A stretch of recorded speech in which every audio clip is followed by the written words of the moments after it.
Might as well, when I don't have ideas or I'm too tired to do other videos, I'm going to do these real sparse what's in a particular socket drawer toolbox tours. It's not going to be a big tour. It's by the drawer randomly once every few weeks or once a month. Did my 1-inch drive drawer, so I'm titling this video what's in my upper 1/2-inch drive socket drawer. I have 3 long drawers like this for my 1/2-inch socketry. Couple ratchets in here, but most of my ratchets are in other places.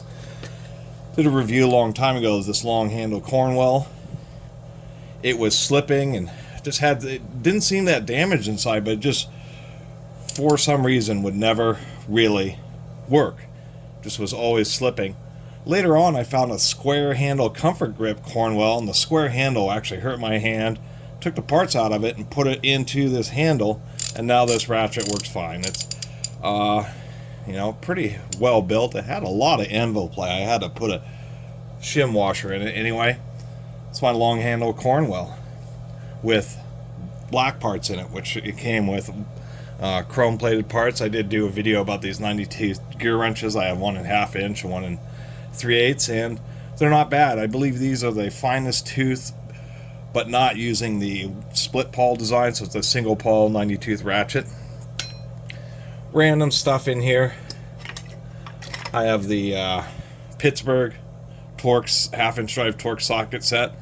This is okay for set building, particularly because it comes with a lot of really small sizes for 1/2-inch drive. I mean, that is a T20 in 1/2-inch drive, which is ridiculous. That's way overkill for such a small Torx, but I kind of like this set just for that reason. It was actually pretty complete, so pick that up. Kind of got to unlayer a little bit here. Done a video about these. These are the Caprice stubby sockets. I ended up getting the Quins because they had the hex drive on them, and they were actually easier to warranty, and I think they're actually a little better than the Caprice.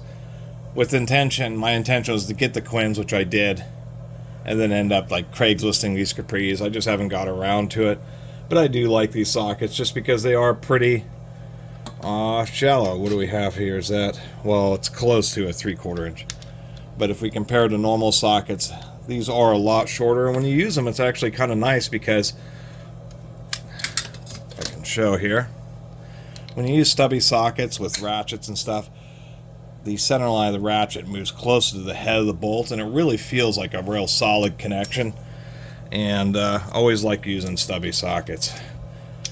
The Caprice I think are nice, and they're okay for the price, but I think they're temper them a little bit too much, a little bit too soft.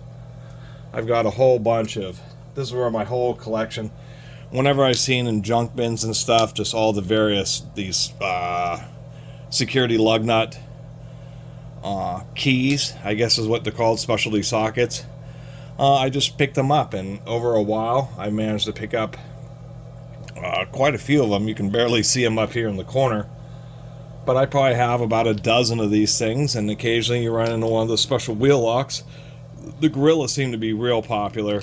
We have like a couple different diameter ones here, and just figured when you run into those strange wheel locks, I mean, a lot of them are just, you know, designs like this. What else do we got? We have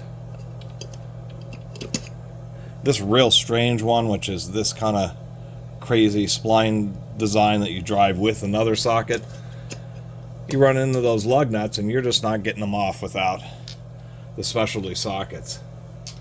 Or another random piece. This is just a random proto. Oh yeah, this is a 8-point deep well socket, which is something I have not run into very often at all. I have plenty of 8-point sockets. Deep wells, no. So that's why I picked this up, 13/16. Happens to be a spud nut size. I got a 2-inch snap-on. This is like maybe a hydraulic fitting. This is not a particularly robust 2-inch crow's foot, but it is neat, and it did say snap-on on it. Other than that, what we have is, I guess, more rudimentary socketry. Sorry, I'm so far away, it's kind of hard to... Oh yeah, this is an old Williams 1-inch 8-point socket, so pick that up when I ran into it, and that's how I've really built out my 8-point set. is via just slowly piecing them together. I have some random spares here. Oh, though these are... Oh, some of these are 32nd sockets. That's what's going on with this strip. I can remember exactly what was happening there. My 4-point sockets. My old school Herbrands are right here. Still like these. Not very often you run into 4-point sockets. Digging up into the far corner, I got some random stuff here. This is like a 1/2-inch drive to 7/16 hex adapter. I've got one of these. This is actual metal, like ratchet thumb wheel things. One of these things you put it over this side of the ratchet, and then you can turn any ratchet into a ratchet that has a thumb ring on it. So I thought that was kind of neat. Not often you run in the metal versions. And so that's in like a ratchet anvil that I use as a 1/2-inch drive thumb ratchet. Quick release, so the socket locks on there. And using God, the lighting. I don't know why I have that weird shadow right there. That's weird. Anyway, the real aggressive pawl teeth make a great grip for a thumb ratchet. You know, if I can dig this out from back here. These are all the larger 12-point, I guess, chrome shortwell 1/2-inch drive sockets. We got 25mm through. Actually, I have through 36. It's just the 36 ones sit elegantly quite on the socket rail. But yeah, all the way up through 36. Surprisingly enough, like on some bicycles and other like motor scooters, they use 8.36mm nuts, which are difficult to access, and it turns out a 12-point can generally work with those. And they're stuffed in the back because I don't use those quite as much. Now this right here in front of my face, this is my various 8-point 1/2-inch drive sockets going away, or yeah, going from 3/8. I guess this is a proto 1-inch impact, and then the Williams is the non-impact, plus a couple of the larger 4-points that didn't fit, plus a few random reducers. I got, you know, some Snap-ons, Max, Craftsman's, SKs. Whenever you know, these kind of little bits. This is whenever I find a Snap-on tool that's used, I'm going to try to figure out this shadow. There, we'll see how that works out. Anyway, it's because they're little tools, and when they're sitting in bins of all sorts of other tools, people...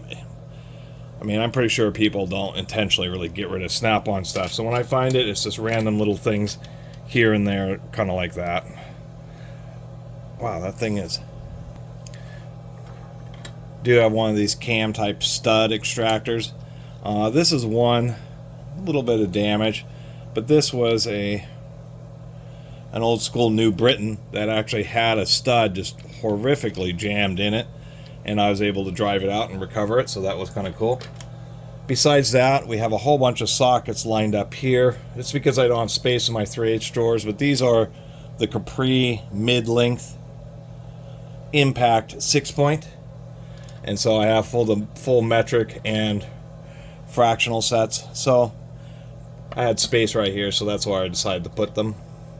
Speaking of what's next to these, if I can knock them all over, there we go. This is where I have my 6-point shortwell chrome sockets. And it used to be that my smallest was 7/6. I'm really clumsy with my hands today. Smallest was 7/16, and then I ran into this Husky here. I cannot even see the screen of my own camera here, or phone. I don't even know if it's focusing properly. Anyway, so this is a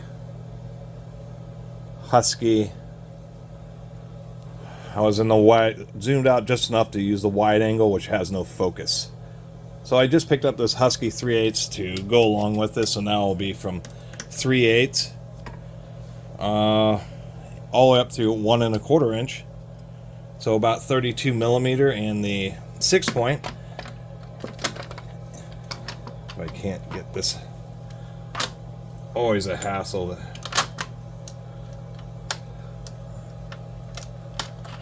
I don't even know what this.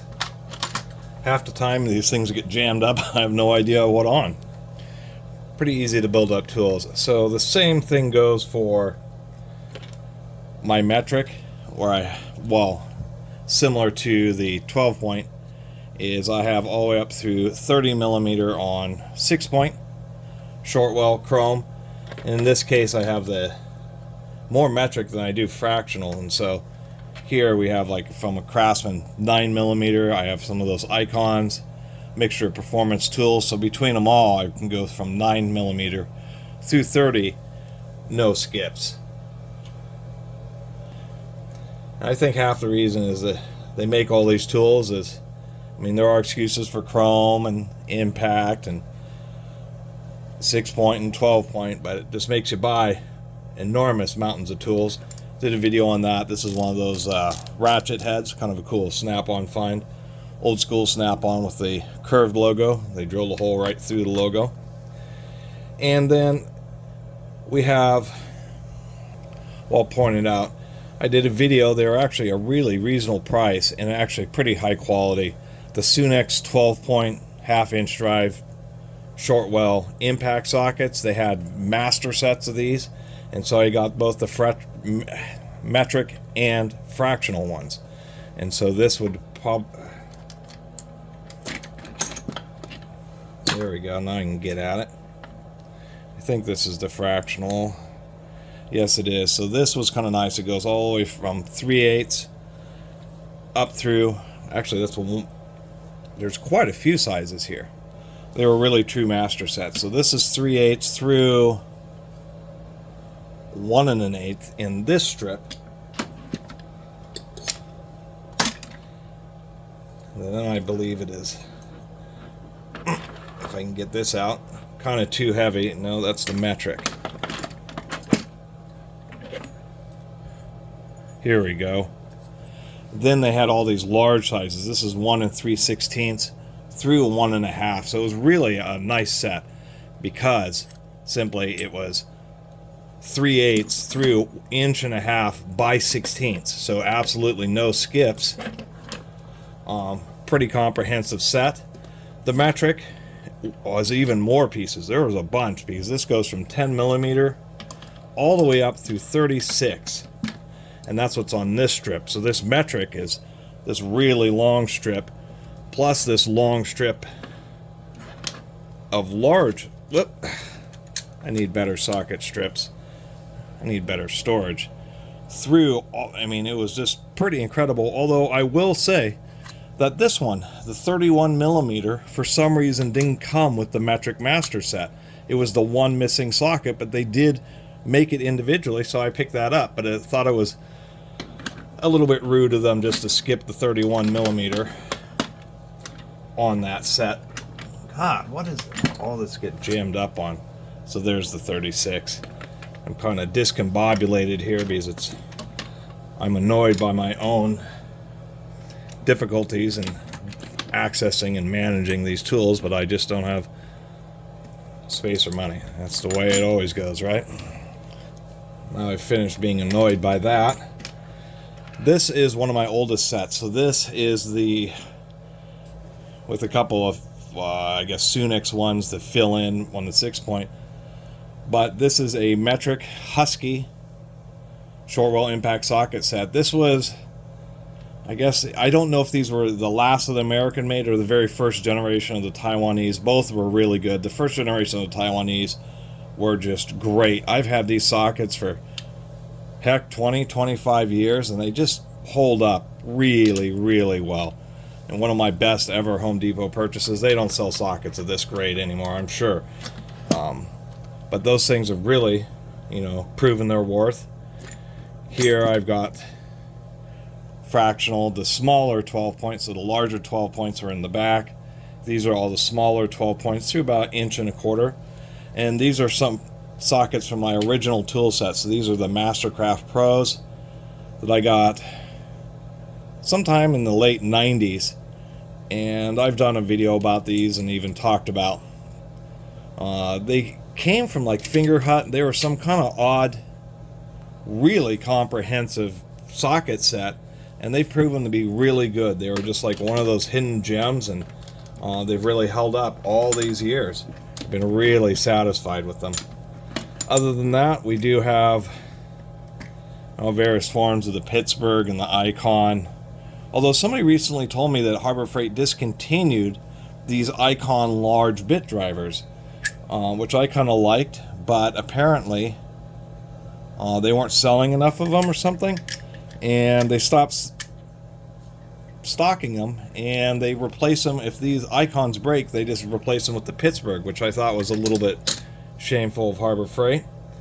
And then I have the big Icon swivel socket set, which for the price was actually a pretty good deal, mainly because it's actually a pretty comprehensive set. It goes from like 7/16 all the way up to 1 1/4 inches in an impact swivel. Now, removing a 1 1/4 inch fastener with a 1/2 inch drive swivel impact is asking for a broken socket. But there are many situations where you can break the fastener free and then you can run it out with something like that. So other than that, this was actually the easier drawer for me to make this video about.